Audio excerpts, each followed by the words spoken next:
back to Cinematic. I'm Ryan. I didn't know if I was going to do this episode, honestly. I still have 87. In fact, here's some math for you. 86. I still have 86 movies left on that letterboxed list of mine that I'm pulling for this series. So, if I actually stick to one a week, which is a bit of an if, and also, movies fall off. I've added a few along the way as well. If I just, as is, 86 movies left, do one every week, that like 4 weeks a month, let's say, we're still looking at 20 plus months, like close to 2 years until I'm done with this series, which is fine. It's not like a race, and this is, I'm having fun no matter what. So 2 more years of absolute fun. But it seems like a bit much, and the list is incomplete. Like I always mention, it'll never be complete. Lists like this just are not, no matter what anybody tells you. I, every week, just want to go back and watch more Shaw Brothers movies, and nothing's stopping me necessarily. But now I'm in the 90s too with this thing, which I love. That's my time. Like those were some of my formative years. The 90s are why I'm like this. It's a good problem to have, don't get me wrong, but it means I'm still very much a beginner, kind of no matter how many times I mention it. Even though, also no matter how many times I mention it, I might have a background in film. I'm also just unlimitedly thankful to those that have shepherded me with suggestions along the way. Mitch from the comments. In fact, Mitch is also on YouTube, by the way. If you haven't gone and checked out Mitch's Friday Night Song Club, you should. He's releasing new ones, I think, every Friday now. So, well worth it.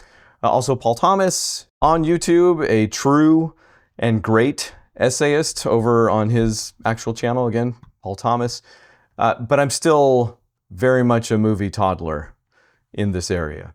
So there's a lot of reasons why I wouldn't do a top 5, certainly, but even a favorite 5. And I think the more I counted all of those bad reasons for doing this, the more I felt comfortable in finally putting this episode together. But it is a favorite 5. This is not, like, I am definitely not plugged in enough to give you any sort of qualitative list, I don't think, at this point. But I could sure tell you 5 that left an impression. I won't tell them to you in any particular order, but I can tell you the very first one that came to mind is 8 Diagram Pole Fighter, episode 19 of this series, the one I did with Mitch from the comments. And I knew it was top of his list for, I want to say, at least a good month before we recorded that episode. Before then, I had never heard of it, which isn't saying much again, but I knew Lau Kar-leung was his favorite director. And not that I'm not saying I didn't trust Mitch. I'm more saying it was still early on in my quote unquote career. And I had already seen these like fantastic, 36th Chamber, Dirty Ho, Return to the 36th. And you're telling me it gets better? Like there's a better one? Yep. Gord Leo is this headstrong, just unstoppable man on a mission after his family is basically decimated. And it's a mission that, at least for me, didn't quite follow the route I maybe expected. It might zig a little bit where 36th Chamber and movies like it zagged, more or less.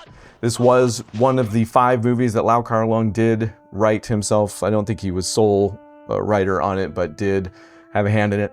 It also features Alexander Fusheng, who I was also unfamiliar with, and also kind of at the other end of the spectrum as far as the story goes. He is just destroyed and adrift, maybe anchored by his mother and some other strong female characters and presences, played by Lily Lee, Kara Huai, who also takes part in maybe the best representative Lau Kar-leung fights I've seen. Like, I don't have any idea. I haven't seen all of his movies still at this point. I couldn't tell you if or which are the best, again, qualitatively.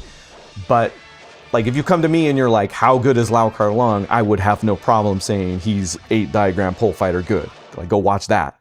So that's the first movie that comes to mind, literally.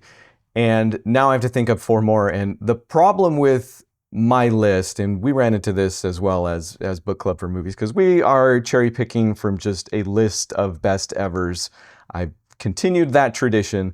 So most of these movies that I'm looking at are kind of like no does. In fact, fun fact, growing up in my household, we were not allowed to say no duh to each other, especially as siblings, because it meant we were calling the other person stupid. So these movies aren't stupid, but A Touch of Zen, no duh. Police Story 3, no duh. No Retreat, No Surrender, just massive duh. So the actual second movie I'm going to mention almost feels just outside of that. It's a King Hu movie, so probably not. But it probably doesn't have like the most memorable vistas of a King Hu movie, which that much I can tell you about. You know, like it's common knowledge, but I can see it firsthand. I have seen it firsthand. If of all the directors you showed me a King Hu movie, I could probably pick it out. Certainly if you showed me some outdoor shots from a King Hu movie, I could probably say, oh, that's King Hu.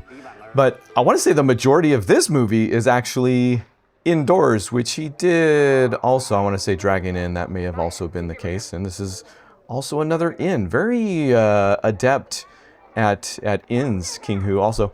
But this isn't as long as some of his epics either. It's maybe a little more intimate and self-contained. It's The Fate of Lee Khan is what I'm talking about. And I'm probably showing some Sammo bias here.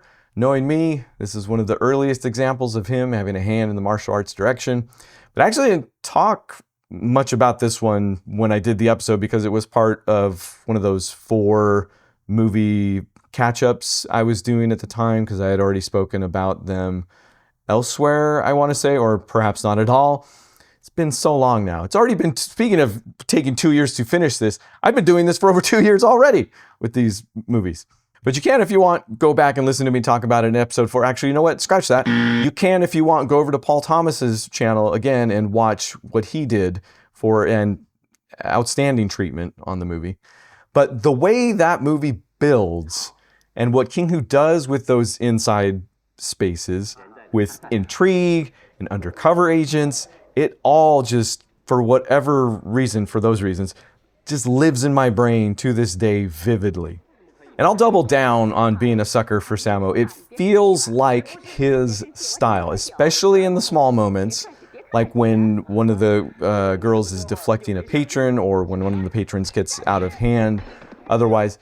And you're already kind of squinting at the screen, you know, trying to figure out all of that intrigue and choreography at the edges. It's one of those movies that like repeatedly rewards you as you're watching it. So The Fate of Lee Khan. The third movie I want to mention is kind of a wild swing from The Fate of Lee Khan. And if you've seen any of the episodes I've done on movies like No Retreat, No Surrender, I love how I keep mentioning it, you'll notice that I very much have an affinity for scrappiness, might be the best way to put that. I'm from the Mystery Science Theater 3000 generation. You know, it was maybe towards the end of high school where I really dug down deep into it, speaking of the 90s. But like that made me in a way.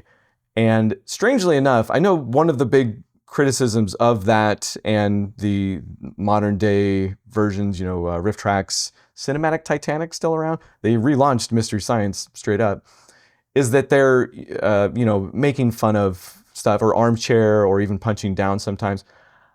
I never got that, and I'm really curious generationally how, it still sounds weird to say stuff like this, but sound off in the comments and let me know if you too grew up or have any experience with Mystery Science and the like and feel like it helped you garner an actual appreciation for the source material. Because I feel like I can draw a dotted line between that and the fact that I unironically enjoy movies like No Retreat, No Surrender.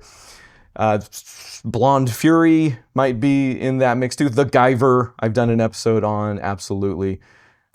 Okay, This movie I'm about to mention might, like it's adjacent maybe to this category, but Aces Go Places 4, episode 36 of this series. You got scientist Roy Chow just zapping human guinea pigs. That's how the movie opens. You've got a helicopter speedboat chase shortly thereafter, cars flying across rooftops, toddlers doing rooftop stunts, the guy from Raiders of the Lost Ark for some reason. And if that seems like a lot of American action movie tropes, it's because it is, but in no way that like any American movie could actually pull off without being the Naked Gun or something like that, which I love. But Aces Go Places 4 isn't that. It's still a comedy. It's not a parody, even though it's doing some of that wild stuff that I mentioned that would feel right at home in a Naked Gun. The action scenes are still legitimately good.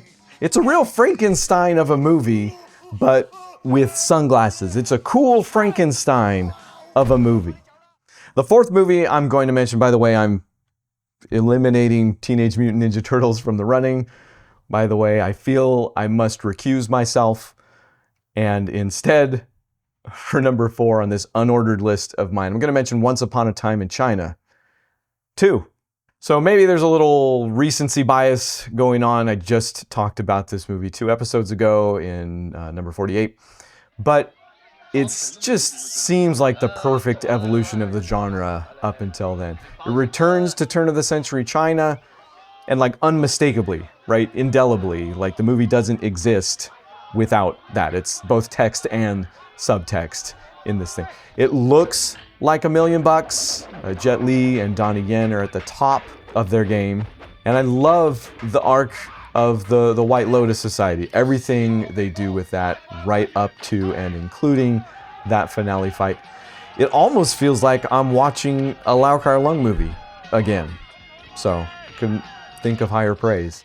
Regardless, Once Upon a Time in China 2, a solid number 4 on any unordered list, I'd say.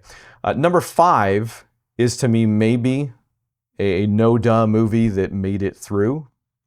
It's also maybe the movie on the list that makes it my list. You know, like it's on a lot of people's list, but the fact that I'm going to talk about it, make it the subject of a podcast for the 3rd time, if I'm being generous, is possibly saying something or more something about me than the movie. But it has a bit of everything I've talked about so far. It's a legitimately breathtaking kung fu movie, speaking of the action direction and the choreography, and from a man that feels serially underutilized when he shows up, he goes all out with a partner that also goes absolutely all out, and a partner that does show up in some of those Mystery Science Theater or Riff Tracks movies from time to time. So maybe it treads that line. It's got some scrappiness about it, and concludes with a real Hamlet of an ending. And I'm talking about righting wrongs, obviously. I think if you haven't been able to, if you're podcast folks, welcome. YouTube folks, you've been watching the clips for a bit. I am talking about this for the 3rd time. I do think it's in the running for Yuen Biao's best movie. I'm not going to say, again, qualitatively, it's the best. It's in the running, I think, for sure, at the very least. I mean, he wasn't front and center for a lot of movies, so maybe I'm not picking from a huge pool. But he's basically Batman in the thing, except he has an actual job. He works for a living. He's a lawyer taking the law into his own hands, but it's just finally a movie that feels like they've wrung every little bit out of him that they could. And they being director Corey Yuen, Mong Hoi, and Shu Xia, and Samo's stunt team, actually, were all credited as having a hand in the martial arts direction. They get the absolute best out of Yuen Biao and Cynthia Rothrock, for that matter. It feels a little bit like lightning in the bottle. Like everything else I've mentioned on the list so far, a Lau Kar Lung movie, you can kind of see it coming, a King Hu movie, maybe even more. Aces Go Places 4, there's literally been 3. Once Upon a Time in China 2, and Choi Hark, for that matter. And not that Corey Yuen himself didn't have a track record already with Yes Madam and No Retreat, No Surrender. And Yuen Biao was in 76 movies before this. I counted. but it still feels like they were just throwing everything at the screen to see if it worked, and then just filmed themselves doing that and made a movie out of it. This is one of the movies that Cynthia Rothrock is on record as having said every stunt or scene or whatever felt like it had something in it where she was gonna die. So it's incredibly of its time for that reason too. That stuff just isn't done anymore, and certainly not like it used to be. So yes, righting wrongs again.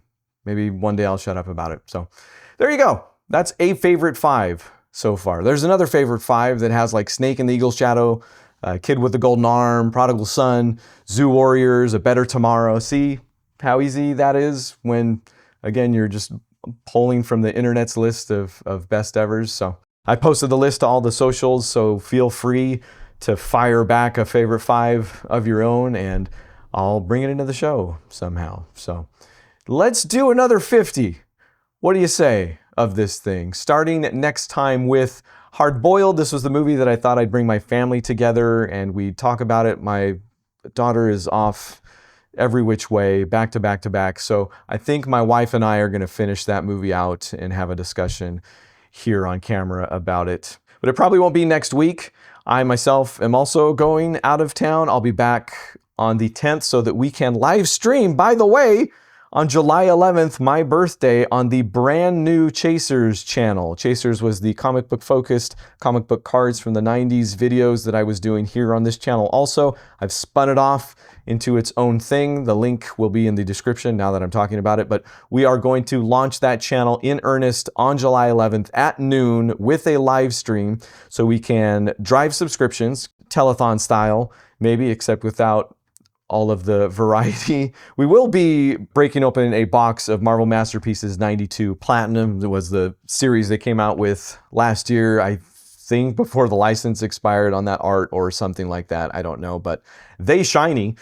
So we'll be opening that box while driving subscriptions and then launching season 3 in earnest every Wednesday at 8 a.m. after that over on the new channel. So come find us there, and quite possibly on Patreon if you really want to sponsor the arts, and Ko-Fi if you want to throw something in the tip jar. Thank you regardless for hanging out, for watching. You all know who you are because you just heard that. And then especially these friends and family.